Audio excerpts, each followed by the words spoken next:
महीने पहले से इनको आवेदन पत्र देकर इनसे आग्रह किए, पैमाइश भी हुई, उसके बाद भी इन्होंने उनकी बात नहीं सुनी और जबरदस्ती उनके जमीन में निर्माण कार्य करा दिया गया। मैं ये कहना चाहता हूं आपसे कि शासन इसलिए जिलाधिकारी और प्रशासनिक अधिकारियों की नियुक्ति करता है कि वे जनपद में जो पीड़ित या शोषित या लोग होते हैं वो अपनी पीड़ा को लेकर जिलाधिकारी के पास आते हैं कि वो जिले का अधिकारी है, वो हमारी बात को सुनेगा, हमारी समस्याओं का समाधान करेगा। आदरणीय जोगी जी जो मुख्यमंत्री जी है, उन्होंने एक जनता दर्शन भी का लगाया है। रोज जनता दर्शन इनके चैम्बर में बंद होता है, लेकिन एक भी उस पीड़ित व्यक्ति का, उस जनता के किसी भी समस्या का समाधान इसने आज तक इतने दिन रहने के बाद नहीं कराया। अपने कर्मचारियों के द्वारा उन समस्याओं को उलझाकर आर्थिक तौर से पीड़ित करने का काम यहाँ के जनता को किया है, समाधान और निदान के लिए नहीं रखा है। अधिवक्ताओं को दोषी दोष देता है कि अधिवक्ता स्वयं न्यायालय में कार्य करना नहीं चाहते हैं, लेकिन इनके यहाँ महीनों दो महीनों से जो बहस हो करके आके उसमें परिपत्रावधियां है, उसमें बिना पैसा लिए उसमें यह निर्णय नहीं करता है। आज भी इसके यहाँ पत्रावधियां पड़ी हुई है, शासन का दबाव बना, उस पर यहाँ एसडीएम, एडीएम, जिलाधिकारी के यहाँ बैठ करके न्यायालयों में बातकारी यदि नहीं बोले, विलंब हो गया आने में, उनकी पत्रावधियां खारिज करके शासन को ये भेज दिया गया कि इतने मुकदमे निस्तारित कर दिए गए और उसमें फिर पुनः कायमी पड़ी। आप बता दीजिए उन पीड़ित जनता का जो आज न्याय मांगने उस न्यायालयों में आए हैं, वो कायमी दे करके फिर पुनः 1 साल तक वो कायमी में चलता है और उसका कायमी स्वीकार होता है, तब मुकदमे मूल नंबर पर आते हैं। इस तरीके से इस देश के, इस जनपद के जनता को यह परेशान करने का काम कर रहा है और इसके सहयोगी अधिकारी भी कर रहे हैं। हम ये कहना चाहते हैं आपसे, यहाँ गरीब बीमार व्यक्ति जो यहाँ जिला चिकित्सालय में और यहाँ मेडिकल कॉलेज में जो दवा कराने के लिए आते हैं, उनको जो दवा सप्लाई होती है, उन सप्लायरों से ये पैसा लेकर के और उनको ठेका दे रखा है कि आप ही दवा की सप्लाई करोगे। और वो दवा की सप्लाई कौन सी करता है कि वो तो नंबर 2 से बने हुए जिसमें 100-150 रुपए उसके मूल्य है, लेकिन उसकी 10 रुपए 15 और 20 रुपए में वो 10 टीका मिलता है, वो उसको लेकर के वो सप्लाई करता है। उस मरीज की क्या भला हो सकता है, उसके जीवन के साथ वो खिलवाड़ करता है। आपसे ये कहना चाहते हैं, अभी यहाँ राम जानकी मंदिर में, राम जानकी मंदिर मार्ग जो बना हुआ है, जिन काश्तकारों की जमीनें उस राम जानकी मार्ग में पड़ा हुआ है, उनको सरकार ने मुआवजा दे रखा हुआ है।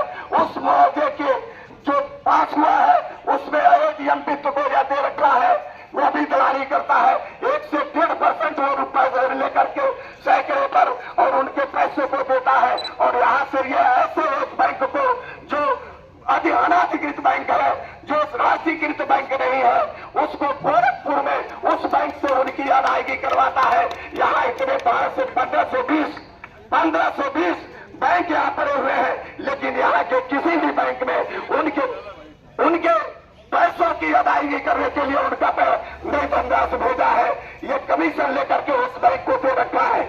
मैं ये कहना चाहता हूँ, 25 करोड़ एक काश्तकार का पैसा बना था, उसकी जमीन जानकी मार्ग में निकला हुआ था, उससे 25 करोड़ में 1 करोड़ रुपए की इसने मांग की थी, उसने नहीं दिया, उसका पैसा आज तक इसने निर्गत नहीं किया है।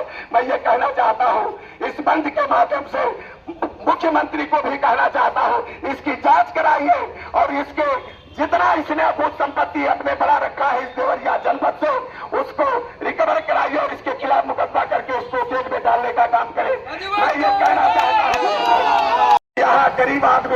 जो बीमार हो जाता है, जिसकी बेटी की शादी करनी रहती है, वो दलित यहाँ अपना जमीन एक कट्ठे दो कट्ठे बेच करके दवा इलाज कराना चाहता है, अपनी बेटी की शादी करना चाहता है, उसमें परमिशन के लिए 1 लाख रुपया लेकर के ये परमिशन करता है। आप लोगों ने देखा होगा, इसके पहले जितने जिलाधिकारी यहाँ आए, किसी ने परमिशन करने का प्रोत्रावली अपने पास नहीं रखा था। यहाँ सीआरओ किया करते थे या एटीएम उसको करते थे और वो लेकर के करते थे, उसके बाद उसका कल्याण हो जाता था, उसमें पैसा नहीं लगता था। आज ये 1 लाख रुपया लेकर के स्वयं अपने ही करता है। इतना बड़ा भ्रष्ट और बेईमान आदमी इस जनपद में पड़ा हुआ है। आज तक ज्योति जी कौन सा प्रशस्ति पत्र इसको दिया है, कौन सा ऐसा कार्य किया है? नमामि गंगे का पैसा लूट लिया इसने, जिसके विरुद्ध कार्रवाई चल रही है, उसके बावजूद भी जिले को देने का काम ज्योति जी ने किया है। हम ये कहना चाहते हैं, किसके दबाव में किया है आपने? किसका ये रिश्तेदार है जिसके वजह से ये जनपद को लूटने का काम कर रहे हैं? उन बातकारियों को सही तरीके से न्याय नहीं मिल रहा है, उन मरीजों को सही दवा नहीं मिल रहा है। इसकी जांच आप कराए और दोषी के खिलाफ दंडात्मक कार्रवाई करें, जो यहाँ गरीबों को, उन मरीजों को जान की परवाह न करते हुए उनको मरने पर छोड़ दिया, उनको सही इलाज देने का कार्य नहीं करता है। आपसे बता दें, यहाँ बंदूक का लाइसेंस जो देते हैं आप, उस पर 1 लाख रुपया ये लेता है अपने कर्मचारियों के माध्यम से। विरासत कराने हम एक अभियंता के लड़के का गए थे, उसमें 50,000 रुपए की मांग की गई थी। हमने कहा कि 1 भी रुपया आपको नहीं मिलेगा। उसने कहा कि नहीं, ये जमा होता है, आपको देना पड़ेगा। मैं यहाँ उनके पास मिलने गया था, जाकर के उनसे कहा, उसके बाद भी उसने लिखा, अपने बाबू को लिखा कि आवश्यक कार्रवाई करें। आप सोच लीजिए आवश्यक कार्रवाई क्या होती है। इस तरह का भ्रष्ट और बेईमान आदमी जो पीडब्ल्यूडी में अपने बगीचे को ठेका दे रखा है और उसके माध्यम से जो उसके कंटेनर और कार्य करते कराते हैं, उससे पैसा लूटने का काम करता है। यहाँ आरएस से लूटने का काम करता है, विकास के पैसों से लूटने का काम करता है। आपसे एक बात और बताना चाहता हूँ, प्राथमिक विद्यालयों में बच्चों को दिया जाता है, ड्रेस दिया जाता है। प्राथमिक विद्यालयों में किताब जो है सरकार द्वारा दी जाती है, जिसको खरीदने का काम ये और बेसिक क्या करते हैं। उस बच्चे को इसने मार्च में पूरा बंदरबार कर दिया, एक भी किताब नहीं बिका। आपसे बताना चाहते हैं, और इस बार भी यह उस पैसे को लूट करके अपना लेता करके ये लखनऊ में और इलाहाबाद और बनारस में अपनी मकान निर्मित कराने का काम कर रहा है। लेता करके ये पैसा लेता के अपने घर बनाने का काम का जांच करना चाहिए और तत्काल प्रभाव से इसको देवरिया जनपद से हटाने का काम करें, नहीं तो आने वाले दिनों में आपको ही इस खामियाजे को भोगना पड़ेगा। जो दशाएं आपको हुई है, किन मशक्कतों के बाद आपने लोकसभा का चुनाव जीता है, आपके सामने प्रत्यक्ष प्रमाण है। आने वाला समय भी आपके लिए यदि ऐसे ही जिलाधिकारी अन्य जनपदों में इस जनपद में बने रहेंगे, उसका खामियाजा आपको भोगना पड़ेगा। इस बात की चेतावनी देते हुए अजवत दासक की तरफ से मांग करते हैं कि जितना जल्दी हो सके इस बेईमान और भ्रष्ट जिलाधिकारी को, अनंत प्रताप सिंह को यहाँ से स्थानांतरित करें और देवरिया जनपद को बचाने का काम करें। इन्हीं शब्दों के साथ मैं एक बात तहसील देवरिया, सलेमपुर, भाटपाड़, रुद्रपुर, बरहट के सभी अध्यक्ष लोगों को धन्यवाद ज्ञापित करते हैं। और यह भी बताना चाहते हैं हम लोगों को कि यहाँ कुशीनगर जनपद में, यहाँ आजमगढ़ जनपद में, गोरखपुर जनपद में, महाराजगंज जनपद में, बरेली जनपद में, मऊ जनपद में और आपके कानपुर में भी हम लोगों के आह्वान पर सभी न्यायिक कार्य से विरत हुए, उनको धन्यवाद ज्ञापित करते हैं। यदि आपने नहीं माना तो पूरा प्रदेश आंदोलित होगा।